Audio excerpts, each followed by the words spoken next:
আসসালামু আলাইকুম বন্ধুরা, কেমন আছেন সবাই? আশা করি অনেক ভালো আছেন। আজকে আরও একটি প্যান্ট কাটের ভিডিও নিয়ে এসেছি।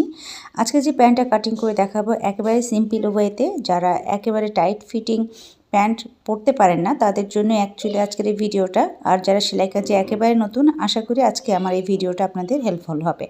আমি এখানে প্রথমেই আমার যে লম্বাটা মানে প্যান্টের যে লম্বাটা সেটাকে নিয়ে আমি এটার কাপড়টা ফোল্ড করার আগে লম্বাটাকে আমি অ্যাডজাস্ট করে নিচ্ছি। আমি এখানে টোটালি 35 থেকে 35.5 ইঞ্চি পরিমাণ কাপড় নিচ্ছি, আর বাকি লম্বাটা আমি অ্যাডজাস্ট করব ডিজাইন দিয়ে।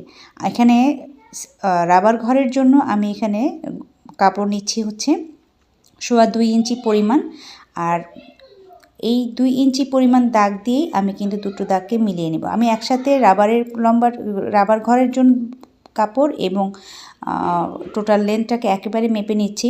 এই যে দেখুন, এখন